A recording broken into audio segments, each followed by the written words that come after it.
আল্লাহ তাআলা সাইয়েদনা ওমর ফারুকের হৃদয়ের মধ্যে 3টা ধাক্কা মেরেছেন, ঈমানের ধাক্কা। আওয়াজ করে বলতে হবে কয়টা? জোরে বলেন তো কয়টা? 3টা ঈমানি ধাক্কা। এক হচ্ছে বিশ্বনবীর দোয়ার ধাক্কা, এক কি? দোয়ার ধাক্কা। 2 হচ্ছে সূরা হাক্কা দিয়ে দিয়েছেন আল্লাহ এক ধাক্কা, সুবহানাল্লাহ পড়বেন না? 3 হচ্ছে সূরাতু তাহা দিয়ে আল্লাহ দিয়েছেন আরেকটা ধাক্কা। এই 3টা ঈমানি ধাক্কা যখন সাইয়েদনা ওমর ফারুকের হৃদয়ে লাগলো, উনি পড়তে আরম্ভ করেছেন আশহাদু আল্লা ইলাহা ইল্লাল্লাহ ওয়া আশহাদু আন্না মুহাম্মাদান আবদুহু ওয়া রাসূলুহু, চিল্লায়ে পড়েন আল্লাহু আকবার। বিশ্বনবী মক্কায় বসে বসে তাহাজ্জুদের সালাত পড়ে আল্লাহর কাছে দোয়া করলেন, আল্লাহুম্মা আইজ্জাল ইসলাম বিআহাব্বির রাজুলাইনি ইলাইক। ও আল্লাহ, 2 জন লোকের নাম বলবো, 2 জনের দরকার নেই, এই 2 জনের একজনকে আপনি ইসলামের সুশীতল ছায়া তলে এনে ইসলামকে বিজয় দান করে দেন। মুহূর্তের মধ্যে দোয়াটা কবুল করে নিয়েছে কে? বিশ্বনবী বললেন, আল্লাহ 2 জনের নাম বলবো আজকের দোয়ায়। আবি জাহাল ইবনে হিশাম, হয়তো হিশামের বেটা আবু জাহেলকে আপনি ইসলামের ভিতরে নিয়ে আসেন, কিংবা ওমর ইবনুল খাত্তাব, খাত্তাবের বেটা ওমরকে আপনি ইসলামের ছায়া তলে নিয়ে আসেন। ওমরে ফারুকের জন্য দোয়াটা কবুল করে নিয়েছে কে? মক্কার যে অবস্থা, আল্লাহর হাবিব সাল্লাল্লাহু আলাইহি ওয়াসাল্লাম বুঝলেন মক্কার এই 2 জনের একজন যদি আমার সাথে না থাকে তাহলে মক্কায় দাওয়াতি কাজ চালিয়ে যাওয়া যাবে। আল্লাহরে বললেন, আল্লাহ বেশি চাই না, এই 2 জনের একজন, হয় আবু জাহেল নয় ওমর, হয় আবু জাহেল নয় ওমর। বিশ্বনবী যখন দোয়া করলেন, এই দোয়ার একটা ঈমানি ধাক্কা, নূরানি ধাক্কা সাইয়েদনা ওমর ফারুকের হৃদয়কে স্পর্শ করে ফেলল। দোয়া ইজ লাইক এ মিসাইল। এই যে আমরা দোয়া করি, এটা মিসাইলের মতো। যুদ্ধে মিসাইল হামলা করে না? মিসাইল হামলা করার পরে এই মিসাইল লক্ষ্য বস্তুতে যে ভেদ করে, ঠিক কিনা? তেমনি দোয়ার মতো যদি আপনি দোয়া করতে পারেন, আপনি যেই জন্য দোয়া করেছেন ঠিক ওই জায়গায় যে আপনার দোয়া স্পর্শ করে। সুবহানাল্লাহ পড়বেন না? বিশ্বনবীর দোয়ার মাধ্যমে প্রথমে সাইয়েদনা ওমর ফারুকের হৃদয়ে এক ধাক্কা লাগলো। 2 নম্বরে রব্বুল আলামিন সূরাতুল হাক্কা দিয়ে ওমর ফারুকের হৃদয়ের মধ্যে দিলেন এক ধাক্কা। পড়েন আল্লাহু আকবার। কোরআনের ভেতরে সূরাতুল হাক্কা নামে একটা সূরা আছে না নাই? আল হাক্কাতু মাল হাক্কা ওয়া মা আদরাকা মাল হাক্কা। পড়েন আল্লাহু আকবার। বিশ্বনবী যখন দোয়া করলেন, ওই দোয়া যখন সাইয়েদনা ওমর ফারুকের হৃদয়ে স্পর্শ করলো, সাইয়েদনা ওমর ফারুক সব সময় বিশ্বনবীরে ফলো করতে আরম্ভ করলেন। বিশ্বনবী ডানে গেলে লুকিয়ে লুকিয়ে ওমর ফারুক ডানে যায়, বিশ্বনবী বায়ে গেলে লুকিয়ে লুকিয়ে ওমর ফারুক বায়ে যায়। বিশ্বনবী একবার মসজিদুল হারামে যে নামাজ পড়তে শুরু করলেন, ওমর ফারুক তখন বিশ্বনবীর পিছু পিছু ছদ্মবেশে পেছন থেকে যে বিশ্বনবী কিভাবে নামাজ পড়ে দেখতে শুরু করলেন। বিশ্বনবী ইন দা মিন টাইম এশার নামাজে আল হাক্কাতু মাল হাক্কা তেলাওয়াত শুরু করে দিলেন। আল হাক্কাতু মাল হাক্কা তেলাওয়াত শুরু করে দিলেন। তেলাওয়াত করতে করতে বিশ্বনবী যখন তেলাওয়াত করতেছে, ওমর ফারুক এরকম তুলতেছে আর মজা পাচ্ছে। ওমিয়া বিশ্বনবীর কণ্ঠ বুঝি আমার মতো কণ্ঠ, আপনার মতো কণ্ঠ, আহমদ বিন ইউসুফের কণ্ঠ, আব্দুল বাসিতের কণ্ঠ না? বিশ্বনবীর গলায় যে কি সুরের ঝংকার আল্লাহ দিয়েছেন, কি সুরের লহরী আল্লাহ দিয়েছেন, একবার যে শুনতো পাগল হয়ে যেত। আল্লাহু আকবার। বিশ্বনবী সূরা হাক্কা মন্ত্রমুগ্ধ তেলাওয়াতে, মন্ত্রমুগ্ধ সুর দিয়ে, মন্ত্রমুগ্ধ কণ্ঠ দিয়ে তেলাওয়াত করতে লাগলেন। এশার সালাতে ওমর ফারুক তুলতে লাগলেন। ওমর ফারুক যত শুনেন অবাক হয়ে যায়, যত শুনেন অবাক হয়ে যায়, যতই শুনে অবাক। কিরে? কারণ তিনি আরবি ভাষা বুঝতেন। এত সুন্দর শব্দের গাঁথনি, এত প্রাঞ্জল বর্ণনা, এত সুন্দর অন্তমিল, এটা কবিতা না হয়ে পারে না। উনি মনে মনে ভাবলেন, এটা মনে হয় কবিতা। It might be poem, it could be poem. Muhammad মনে হয় কবি হয়ে গেছে, তার কাব্য প্রতিভা দিয়ে সে এটা বানিয়েছে। তা না হলে এত সুন্দর কথা, এটা কবিতা না হয়ে পারে। ইন দ্য মিন টাইম বিশ্বনবী কিন্তু দেখতেছে না যে পেছনে ওমর। বিশ্বনবী তেলাওয়াত করছিলেন। ইন দ্য মিন টাইম বিশ্বনবী পড়ছিলেন, ওমা হুয়া বিকাউলি শাইরিন কলিলাম মা তুমিনুন। এর অর্থ হলো এটা কোনো কবির কথা নয়, খুব অল্প সংখ্যক লোকই তোমরা ঈমান আনো। সুবহানাল্লাহ পড়ে। এটাকে বলে কোইন্সিডেন্ট। কোইন্সিডেন্ট হুট করে অনেক সময় মিলে যায়, যায় কি যায় না? আপনি একজনের কথা ভাবতেছেন, বাজারে গেলেন, বাজারে যেই দেখেন ওই লোকটা দাঁড়ায় আছে, এরকম হয় কি হয় না? কোইন্সিডেন্ট। ওমরে ফারুক মনে মনে যেটা ভাবতেছে ওই কথা দিয়ে বিশ্বনবী তেলাওয়াত করতেছে, আল্লাহু আকবার। বিশ্বনবী যে আয়াত তেলাওয়াত করছিলেন, আয়াতের অর্থ হলো এটা কোনো কবির বানানো কবিতা না, খুব অল্প সংখ্যক লোকই তোমরা ঈমান আনো। ওমরে ফারুক আটকে উঠলেন, থমকে দাঁড়ালেন। ঘটনা কি? আমি মনে মনে ভাবলাম, কি রে এত সুন্দর কথা, এটা তো মানুষের কথা হতে পারে না, এটা নিশ্চয়ই কবিতা, কবির কথা। কিন্তু মুহাম্মদ এখন আবার পড়তেছে ওমা হুয়া বিকাউলি শাইর, এটা কোনো শায়েরের, কবির কথা নয়। কলিলাম্মা তুমিনুন, অল্পই তোমরা ঈমান আনো। তার মানে আমার মনে যা চলে মুহাম্মদ এটা টের পায়। মুহাম্মদ গণক, নাউজুবিল্লাহ পড়বেন না? মুহাম্মদ অনেক বড় মাপের একজন গণক। মানুষের হৃদয়ে কি চলে, মনে মনে কি ভাবে, মুহাম্মদ না দেখেও বলে দিতে পারে। ইন দা মিন টাইম বিশ্বনবী পরের আয়াতে পড়লেন ওয়ালা বিকাউলি কাহিনিন কলিলাম মা তাযাক্কারুন। এই আয়াতের অর্থ হলো এটা কোনো গণকের বানানো গণনা নয়, খুব অল্প সংখ্যক লোকই তোমরা উপদেশ হিসেবে এটাকে মানো। সুবহানাল্লাহ পড়েন। এবার আর ওমরে ফারুকের সহ্য হয় না, কি আজীব তামাশা। প্রথমে মনে করলাম কবিতা, মোহাম্মদ কয় কবি না, সে কবি না, এটা কবিতা না।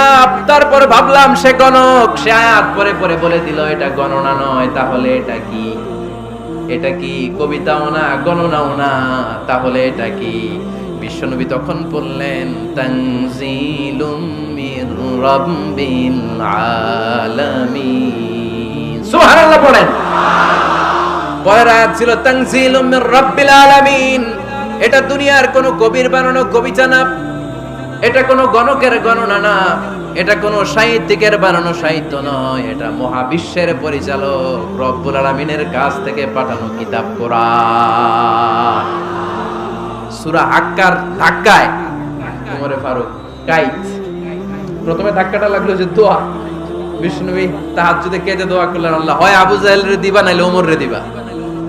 ওই দোয়া ওমরে ফারুকের হৃদয়ে ছোঁয়া লেগেছে।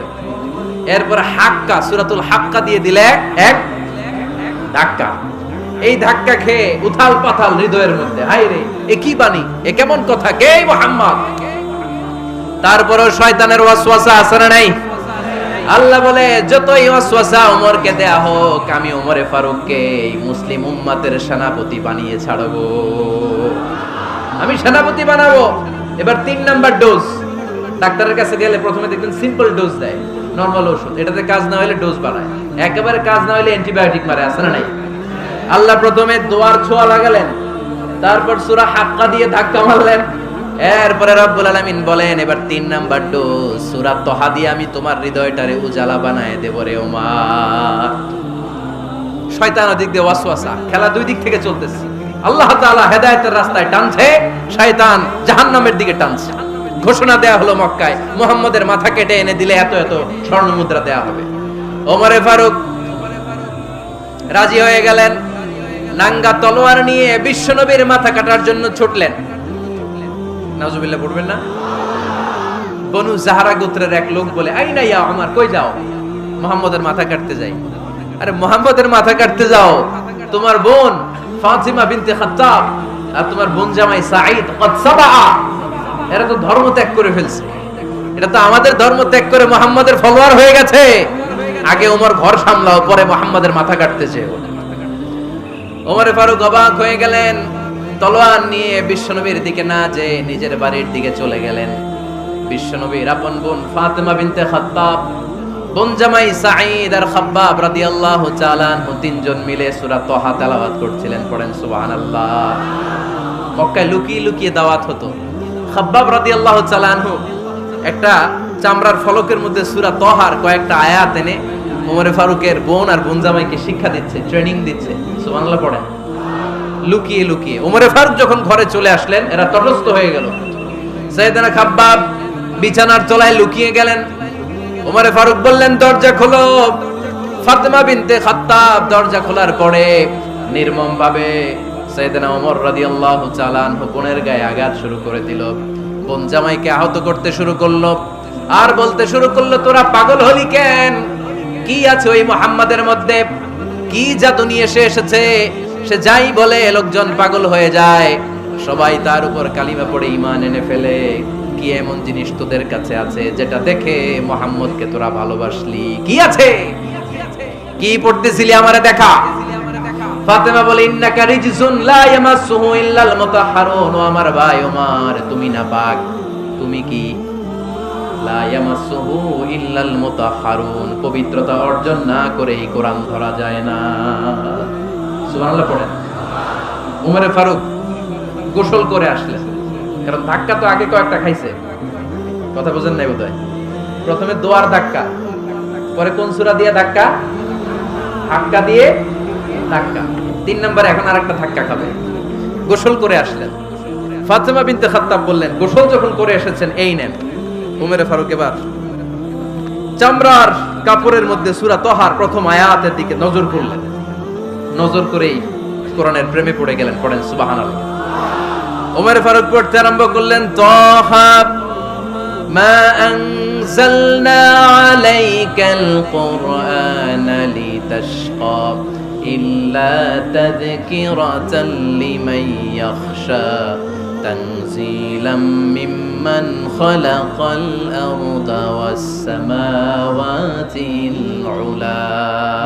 সুবহানাল্লাহ পড়েন। উনি পড়তে আরম্ভ করলেন, তহা মা আনজালনা আলাইকাল কুরআনা লিতাশকা, এই কোরআনকে আমি তোমাদের হতভাগ্য জাতি হিসেবে দুনিয়ায় থাকার জন্য পাঠাই নাই। এটা রব্বুল আলামিনের পক্ষ থেকে এসেছে। যারা রবকে ভয় করে তাদের জন্য আছে উপদেশ। যিনি আকাশ বানিয়েছেন, জমিন বানিয়েছেন, ওই আল্লাহ তাআলা নিজেই এই কোরআন পাঠিয়েছে। আওয়াজ করে পড়তে হবে আল্লাহু আকবার। উনি খুব ভালো আরবি জানতেন। সূরা তহা পড়ার পরে আর ধৈর্য ধারণ করতে পারে না। ওমর ফারুক ছোট্ট বাচ্চার মতো কান্না শুরু করে দিলেন। আল্লাহু আকবার।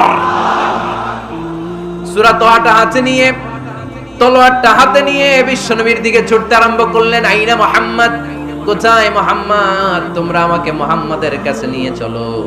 বিশ্বনবী তখন সাফা পাহাড়ের পাদদেশে দারুল আরকাম ইবনে আলকামের ঘরে লুকিয়ে লুকিয়ে কোরআনের দাওয়াত দিতেন। ওমরে ফারুককে পাগলের মতো ছুটে আসতে দেখে বিশ্বনবীর চাচা হামজা ইবনে আব্দুল মুত্তালিব বলল, নবী আপনি পালান।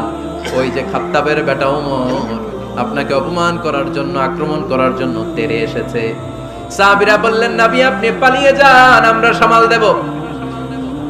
বিশ্বনবী বললেন, না আমি পালাবো না, বরং তোমরা সরে যাও। ওমর ইবনে আল খাত্তাবকে আমার দরবার পর্যন্ত আসতে দাও। আমার তো মনে হচ্ছে ওই যে তাহাজ্জুদের নামাজ শেষে চোখের পানি ছেড়ে যে আমি আল্লাহর কাছে দোয়া করেছি, আজকে আমার ওই দোয়াটা কবুল হতে শুরু করেছে। আমার তো মনে হচ্ছে আমার দোয়া কবুল হবে, আসতে দাও। ওমর ফারুক এসে বললেন, আশহাদু আল্লা ইলাহা ইল্লাল্লাহ ওয়া আশহাদু আন্না মুহাম্মাদান আবদুহু ওয়া রাসূলুহু, আমি সাক্ষ্য দিলাম আল্লাহ ছাড়া কোনো ইলাহা নাই, নিশ্চয় আপনি আল্লাহর প্রেরিত বান্দা এবং রাসূল। পড়েন সুবহানাল্লাহ। ওমর ফারুক যখন কালিমা শাহাদা পড়ে মুসলমান হয়ে বিশ্বনবীর হাতে হাত রাখলেন, মুসলিম সাহাবীদের মধ্যে খুশি আর আনন্দের বন্যা বয়ে গেল।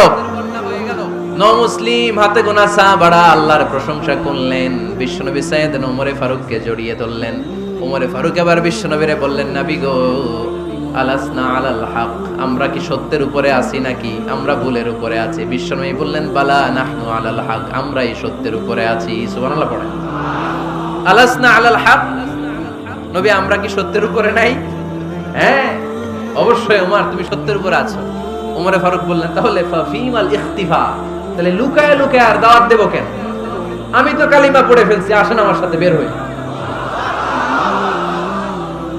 ফাফিমাল ইখতিফা, আর লুকায় লুকায় কেন? আসেন আমরা বাইরে বের হই। বিশ্বনবী বললেন, ওমর এটা মাক্কি জীবন, এখানে আমরা একটু গোপনে গোপনে দাওয়াত দিতে চাই। ওমরে ফারুক বলে, না, আমার দায়িত্ব, আমি একটা মিছিল দিতে চাই নবী।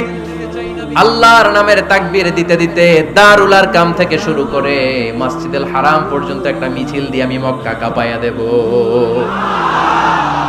অনুমতি দেন। বিশ্বনবী দিতে চায় না। ওমর ফারুক অনেক বোঝানোর পরে স্বল্প পরিসরের একটা অনুমোদন পাওয়া গেল বিশ্বনবী সাল্লাল্লাহু আলাইহি ওয়াসাল্লামের কাছ থেকে। কিন্তু মিছিল যে দিবে, মিছিলের জন্য লোকের দরকার আছে না নাই? এখানে লোক নাই, আমি একাই মিছিল দিতেছি, এটা জমবে? মিছিল জমবে? খুঁজে উনি 11 জন মুসলিম সাহাবা পেলেন। কয়জন? উমরে ফারুক বললেন 11 জনই সই। এই 11 জন নিয়েই আমি আল্লাহর নামের তাকবীর দেব। 2 লাইন করলেন। কয় লাইন? 2 লাইন। পেছনে 6 জন, আর এই লাইনের নেতা বানালেন বিশ্বনবীর চাচা হামজাকে রাদিয়াল্লাহু তাআলা আনহু। আর সামনে 5 জন, তার আগে দাঁড়ালেন উনি নিজেই। তাহলে 6 6 12। বললেন এই 2 লাইনই আমরা তাকবীর দিতে দিতে, বেশি না, এই দারুল আরকামের ঘর থেকে, আপনারা জানেন যে সাফা মারওয়া এখন যে সাই হয়, এই সাফার পাদদেশে ছিল দারুল আরকামের ঘর। উনি বললেন এখান থেকে ওই যে কাবার গিলাফ দেখা যায়, কাবার গিলাফ পর্যন্ত আমরা এই তাকবীর নিয়ে ওখানে যাব। সুবহানাল্লাহ পড়বেন না? ওখানে উনি দাঁড়িয়ে ছোট্ট একটা ভাষণ দিয়েছিলেন। উনি বলেছিলেন মান আরাদা আন তাসকুলা উম্মু ওয়া ইয়াতামা ওয়ালাদু ওয়া তারমিলা যাওজাতুহু ফালিয়াসুদ্দানি। খেয়াল করে শুনেন, কান দুইটা খরগোশের কানের মতো খাড়া করেন। উনি এক বাক্যের একটা ভাষণ দিলেন। ভাষণ দিতে জানলে বড় ভাষণ দেয়া লাগে না। এক বাক্যের ভাষণ দিয়ে গোটা বিশ্বকে ঝাঁকুনি মারা যায়। চিল্লায় বলো ঠিক কিনা? ওমরে ফারুক এক বাক্যের একটা ছোট্ট ভাষণ দিলেন। মান আরাদা আন তাসকুলা উম্মু, কে আছো মায়ের এই মক্কায়, কে আছো মায়ের বুক খালি করতে চাও? ইয়া আচামা ওয়ালাদু, কে আছো বাচ্চাগুলারে, নিজের সন্তানগুলোরে ইয়াতিম বানাতে চাও?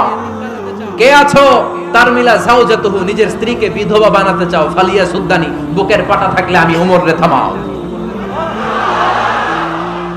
ফালিয়া সুদ্দানি, দেখি মক্কায় কার এত বড় বুকের পাটা। কে আছো মায়ের বুক খালি করতে চাও, সন্তান রে এতিম বানাতে চাও, স্ত্রীকে বিধবা বানাতে চাও? ফালিয়া সুদ্দানি, পারলে আমারে ঠেকাও। এই বলে উনি আল্লাহু আকবার, আল্লাহু আকবার, আল্লাহু আকবার বলে স্লোগান শুরু করে দিলেন। এক এক স্লোগানে মক্কার মরুজমিন থারথার করে কাঁপতে আরম্ভ করলো। এই মিছিল মক্কার কেউ দেয় না।